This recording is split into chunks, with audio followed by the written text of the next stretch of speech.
just to come to church and make people fall down. People can fall down in church, society will be dark. We are talking matters that impact on existential realities, dealing with policies, dealing with innovations. We can't stop some of these innovations, but we can change their effects.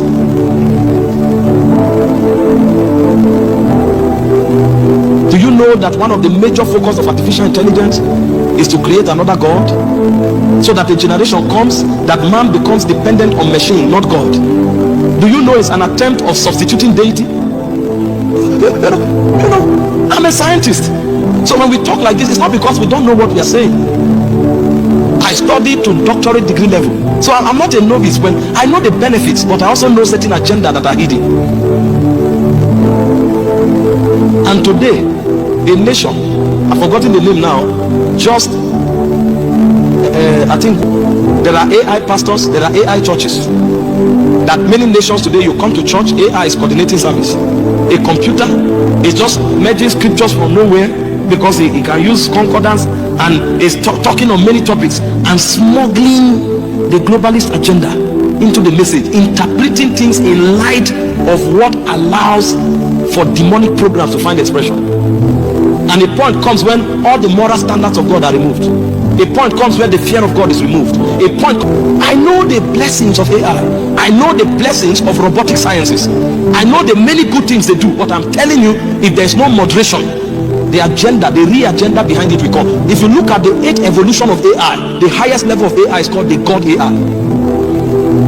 So they know what they are doing that you don't know. You are excited because you go to ChatGPT and ask any question or get an answer. The first thing that will happen to you is that the point will come where you don't ask the Holy Ghost anymore, neither do you develop your mind. ChatGPT becomes both your mind and your Holy Ghost, and that is preparing the way so that a day will come when you will worship the machine. And they know these things. Are we saying we should truncate it? No, but we are saying there must be modification. Gatekeepers must watch, so that if they want to go beyond boundaries, we frustrate it. They try it, we frustrate it. They don't know why the thing is not processing. We are working it out. So if you are a man of prayer, if you are prophetic, these are some of the areas to deploy spiritual power. So your prayer is not just that I pray for 7 hours. What is the product?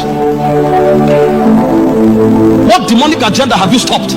You are praying for 12 hours, but there is fornication. There is what do you call it? Harlotry has been legalized in your environment. So what's your 4 hours prayer? Because if the orientation is not right, spiritual resources will be wasted. I'm telling you about innovations. There is an innovation today called transhumanism. That's where all of the genetic modification science comes in. They look at you and tell you, listen, you can change your body shape, you can change your brain power, you can change anything about yourself. So you don't need to depend on God to transfigure, because our growth in the kingdom is regeneration, transformation, and transfiguration. But they are showing you a new path, where instead of growing by the abilities of the spirit, you are now growing by the abilities of the machine. And when you do that, a point will come when you will no longer be in the kingdom. I will talk to you about life, and I will show you the level of transfiguration that man can attain if he's developing the life of God on his inside. We can literally become like gods on it. That's what God designed. When he made man, he said, let us make man in our own image, after our likeness. Let them have dominion. You don't need a machine to upgrade you. With the word and the Holy Ghost, you can attain immortality literally on it. We have seen men on earth that grew in glory until they were raptured. Enoch was carried, Elijah was carried. So we've seen men who went into highest level spiritual transfiguration. It's not mechanical or scientific evolution that God planned for us, but these are innovation. A point will come when they preach the possibilities of the Bible to you, you will trash it. So they tell you they can develop and upgrade your eye, and your eye can see like a telescope. They can tell you they can inculcate machines into you, and you are no longer thinking. A chip is thinking for you. And the problem is that a chip is thinking for you. A chip has no soul. So a day will come, a chip will tell you sex twice a week is exercise, and it doesn't care if you are married. And because the gates are porous, these things keep coming in every day, and scientists are being pumped monies to keep developing it.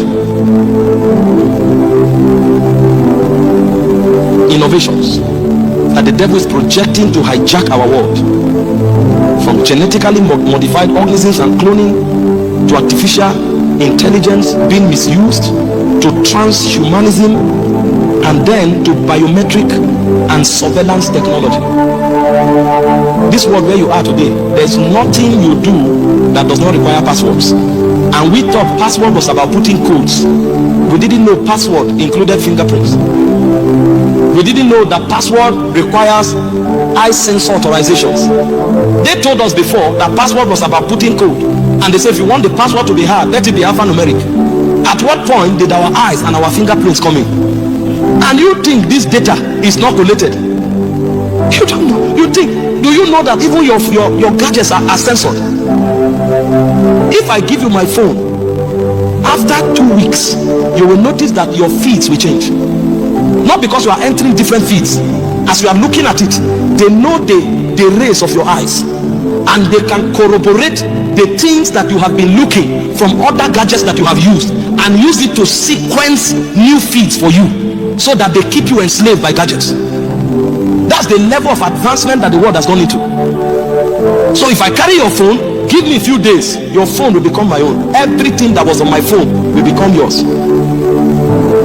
To let you know that they have your data stored. They can track you. They can manipulate your mind.